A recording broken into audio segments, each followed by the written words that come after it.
Radio à vous l'été, l'esprit patriotique. Professeur David Ekwedose, bonsoir. Bonsoir, Amos, bonsoir. Merci de nous accompagner en ligne depuis Lomé. Les manifestations des 26, 27 et 28 juin dernier, il y a eu au moins 7 morts, plusieurs blessés. On apprend que des jeunes sont encore ciblés, ils continuent à fuir. Certains continuent à fuir Lomé. Et vous, on rappelle que dimanche dernier, vous avez sorti une déclaration liminaire au cours d'une conférence de presse. Vous avez même qualifié ces répressions de violence d'État, professeur David Ekwedose. Tout à fait, Amos. Effectivement, il y a eu 3 jours de manifestations initiées par la jeunesse togolaise, avec en face une violence inouïe mise en place par l'autorité publique afin de stopper la jeunesse qui voulait simplement manifester pacifiquement et à main nue pour exprimer son ras-le-bol de cette situation que tout le peuple décrit comme étant particulièrement difficile. Et il y a eu une violence très très forte de la part des autorités togolaises avec des victimes, et permettez que je m'incline vraiment devant ceux qui sont tombés, ceux qui, une fois encore, ont versé leur sang pour la patrie. Je présente mes condoléances aux familles des victimes. Je souhaite aussi un prompt rétablissement à ces dizaines de victimes de la furie des forces de l'ordre accompagnées de miliciens. Effectivement, cette situation qui était vraiment choquante nous a conduit, quand je dis nous, je parle des organisations de la société civile et des organisations de défense des droits de l'homme, à réagir dès le lendemain, après les 3 jours de manifestation, après tout ce que nous avons entendu, ce que nous avons vu, ce que nous avons nous-mêmes constaté sur le terrain. Nous nous sommes dit, nous ne pouvons pas nous taire. Il faut dès à présent dénoncer cette situation. Organisons un point de presse avec les éléments déjà à notre disposition pour que le monde comprenne qu'il y a une situation vraiment inacceptable.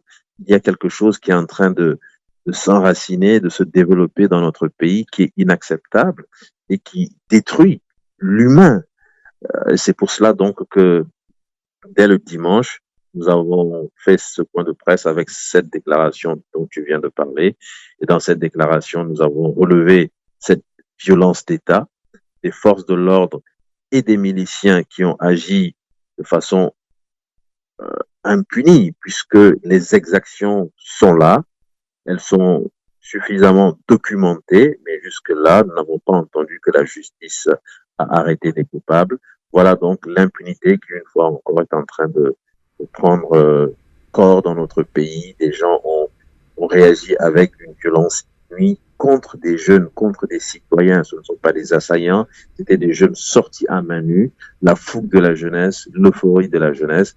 Je pense que en face, l'autorité aurait dû réagir différemment et permettre simplement à ces jeunes de s'exprimer tout en canalisant leur mode d'expression. Voilà. D'accord. Alors, quand vous parlez des victimes, il y a eu des morts, 7 morts, des blessés graves. Hein. Vous êtes médecin, chirurgien. Sûrement que vous suivez de près la prise en charge de ces blessés graves. Quelques vidéos nous sont parvenues à la rédaction. Vous avez rendu visite, je pense que c'était hier, donc aux familles de certaines victimes. Hein. On vous a vu dans cette vidéo-là, M. Ridupu également, Maître Dodia Pévon. Oui, tout à fait. Il y a eu une délégation assez importante de représentants d'organisations de la société civile et de représentants de partis politiques. Vous avez cité des noms. Et nous avons souhaité rendre visite à certaines familles en mettant l'accent surtout sur les familles qui ont perdu un des leurs.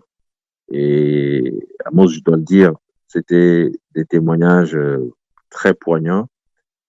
Par moments, je vous assure que moi, j'avais la gorge serrée, j'avais la gorge nouée et j'avais du mal à m'exprimer. Heureusement, Maître Dodi dans sa verve qu'on lui connaît, a pu prendre la parole au nom de nous tous et exprimer vraiment notre indignation et également notre compassion à l'endroit de ces familles. Mais des témoignages où on vous explique comment des enfants, je dis bien des enfants, ont été massacrés, comment des gens qui étaient à main nue, qui n'étaient même pas dans les manifestations, ont été pris à partie, comment des gens ont vu des assaillants tirer à 3 reprises sur quelqu'un qui n'était pas un danger, qui n'était pas une menace. Ça laisse interrogateur sur l'état de notre pays et surtout sur les commanditaires. Parce que ceux qui ont agi sur le terrain, il est évident que ils ne sont pas les seuls responsables, ils ne sont pas les vrais responsables, je dirais. C'est peut-être la main qui a porté le coup fatal, mais s'ils ont pu agir ainsi, c'est qu'on leur a dit de le faire et c'est qu'on leur a certainement dit également, ne vous en faites pas, tout ce que vous ferez sera couvert, ce sera encore l'impunité, vous ne risquez rien, mais il faut mater cette jeunesse et faire en sorte que par la stratégie de la peur et de la terreur, la jeunesse togolaise ne sorte pas, ne sorte plus et que cela permette au système de rester, de se pérenniser, de continuer de diriger le pays. Mais D'accord. ça fait mal. C'était dur. C'était dur. D'accord. D'accord. Alors, dernière question rapidement. On apprend également depuis hier que les quartiers, c'était quartier de Lomé notamment, enfants, mais Bekbouta, bref, les quartiers qui étaient en ébullition, les 26, 27 et 28, il y a la gendarmerie qui sillonne et on continue par arrêter des jeunes. Alors, vous l'avez dit tout à l'heure, ce qui est arrivé les 26, 27 et 28, vous l'avez qualifié de violence d'État, et cette violence d'État fait encore peur à certains jeunes qui continuent, ou bien qui sont en train de fuir le Togo. Est-ce que vous avez les mêmes informations? Également, entre-temps, vous avez lancé une désobéissance civile dans cette situation. Oui, Amos, ce que tu dis est vrai. Nous avons eu les mêmes informations, les mêmes témoignages que après les 3 jours de manifestation, certains quartiers sont ciblés et que les arrestations se poursuivent.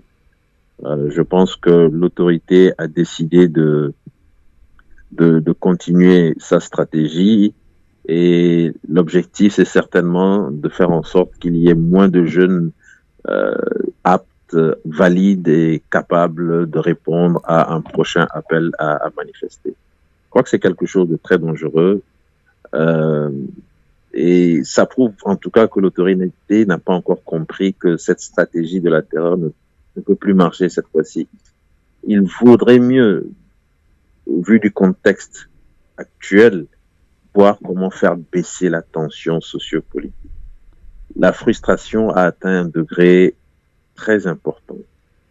Les voix les plus modérées commencent à s'exprimer ou ont commencé à s'exprimer.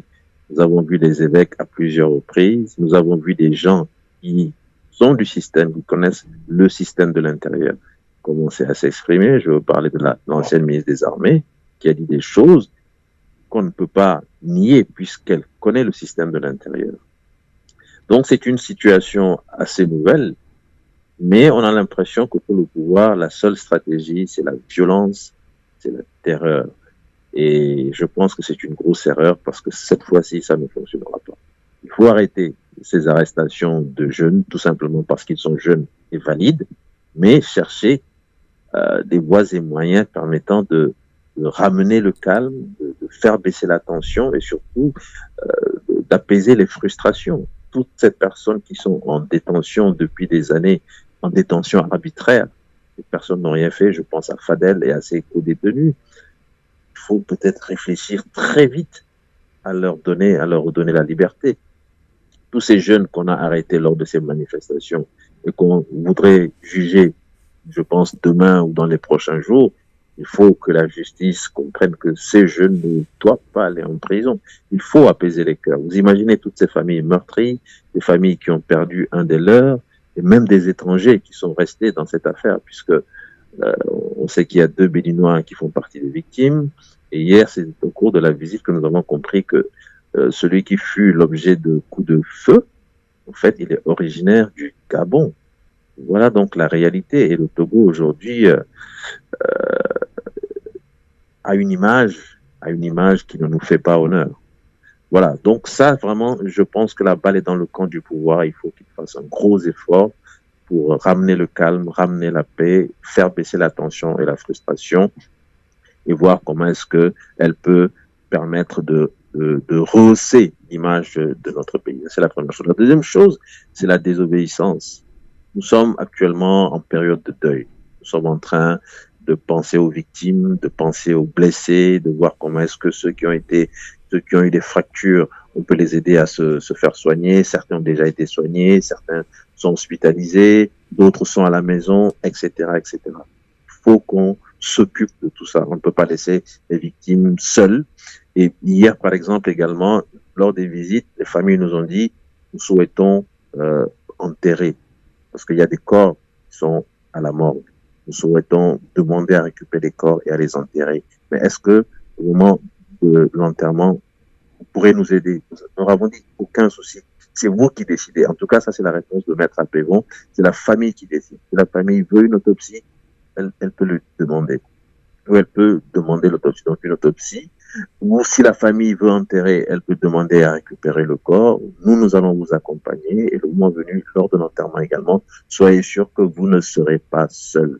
Il y a des personnalités de la diaspora qui ont même souhaité que ces morts ne demeurent pas dans l'oubli et qu'il y ait des actions sous forme de funérailles à l'échelle nationale pour qu'on n'oublie pas ces victimes qui sont devenues des martyrs. Donc, autant d'actions qui sont quand même importantes pour que les gens comprennent qu'il y a une vraie solidarité qui est construite autour des familles. Mais bien sûr, après ça, la contestation va redoubler en intensité parce que nous ne pouvons plus accepter que le Togo demeure cet État avec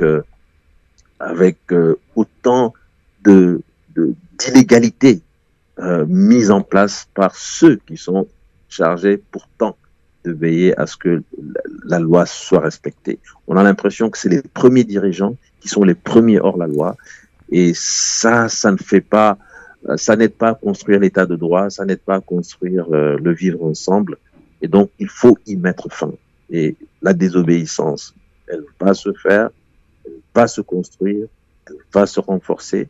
Les manifestations, elles vont continuer, elles vont s'intensifier et c'est le seul moyen pour que ceux que nous sommes en train de combattre comprennent que les Togolais n'ont plus peur. Ils peuvent mettre en place toute stratégie qu'ils veulent, stratégie de la terreur ou tout ce qu'ils veulent, mais les Togolais ont décidé de mettre fin à cette exception togolaise et nous allons le faire. Merci beaucoup, professeur David Ekwedose. Je rappelle que vous êtes premier porte-parole du Front citoyen Togo Debout et Togo Debout à l'international et membre de Tourno Labage. Merci, à très bientôt. À vous l'été. Merci beaucoup. Radio à vous l'été. La voix de la résistance du peuple togolais.